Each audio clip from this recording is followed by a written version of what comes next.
Welcome to healthy ಬೇಕ್ and cook. ನಾನಿವತ್ತು ಕಿತ್ತಳೆ ಹಣ್ಣಿನ ಸಿಪ್ಪೆಯ ತಂಬಳಿ ಮಾಡೋದು ಹೇಗೆ ಅಂತ ತಿಳ್ಕೊಳ್ತೀನಿ. ಇದರಲ್ಲಿ ಕಿತ್ತಳೆ ಹಣ್ಣು ಸಿಟ್ರಸ್ ಫ್ರೂಟ್ ಆಗಿರೋದ್ರಿಂದ ಇದರ ಸಿಪ್ಪೆಯಲ್ಲಿ ಕೂಡ ಅನೇಕ ವಿಧವಾದ ಅಡುಗೆಗಳನ್ನು ಮಾಡ್ಕೊಳ್ಬೋದು.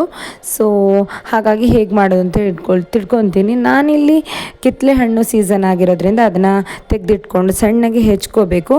ಹಾಗೆ ನಾವು ಅದನ್ನು ಹುರ್ಕೋಬೇಕು. ಏನೆಲ್ಲ ಹುರ್ಕೋಬೇಕು, ಏನೇನು ಇಂಗ್ರೀಡಿಯೆಂಟ್ಸ್ ಹಾಕಬೇಕು ಅಂತ ನಾನು ನಿಮ್ಗೆ ಮುಂದಕ್ಕೆ ಹೇಳ್ತೀನಿ. ನಾವು ಇದನ್ನೆಲ್ಲ ಚಿಕ್ಕದಾಗಿ ಕಟ್ ಮಾಡ್ಕೊಂಡಾದಮೇಲೆ ಒಂದು ಇದಕ್ಕೆ ಕೆಂಪು ಮೆಣಸು ಬಣಲೆಗೆ ಹಾಗೆ ಕಟ್ ಮಾಡ್ಕೊಂಡಿರೋಂತಹ ಕಿತ್ತಳೆ ಹಣ್ಣು ಸಿಪ್ಪೆ ತುಪ್ಪ ಹಾಕ್ಕೊಂಡು ಹುರ್ಕೋಬೇಕು. ಎಣ್ಣೆಗಿಂತ ತುಪ್ಪ ಹಾಕಿದ್ರೇ ಒಳ್ಳೆಯದು. ಚೆನ್ನಾಗಿ ಹುರ್ಕೊಂಡ್ಮೇಲೆ ಒಂದು ಮಿಕ್ಸರ್ ಜಾರ್ಗೆ ತೆಂಗಿನ ತುರಿ ಹುರ್ಕೊಂಡಿರುವಂಥ ಕಿತ್ತಳೆ ಹಣ್ಣಿನ ಸಿಪ್ಪೆ ಹಾಗೆ ಉಪ್ಪು ಮೆಣಸು ಹಾಕ್ಕೊಂಡು ನುಣ್ಣಗೆ ರುಬ್ಕೊಂಡು ಅದನ್ನು ಪಾತ್ರೆಗೆ ಹಾಕ್ಕೋಬೇಕು. ನೀರು ಹಾಕ್ಕೊಂಡು ರುಬ್ಕೊಳ್ಳುವಂಥದ್ದು. ಮತ್ತು ಒಂದು 2 ಸೆಟ್ಗೆ ಆಗುವಷ್ಟು ಮಜ್ಜಿಗೆ ಹಾಕಿ ಒಗ್ಗರಣೆ, ಎಣ್ಣೆ, ಸಾಸಿವೆ, ಮೆಣಸಿನ ಒಗ್ಗರಣೆ ಹಾಕಿದರೆ ತಂಬಳಿ ರೆಡಿ ಆಗುತ್ತೆ. ಸೊ ನಾನು ನಿಮಗೆ ಸಿಗ್ತೀನಿ ಮುಂದಿನ ವಿಡಿಯೋದಲ್ಲಿ. ಅಲ್ಲಿವರೆಗೂ ಹ್ಯಾಪಿ ಕುಕ್ಕಿಂಗ್.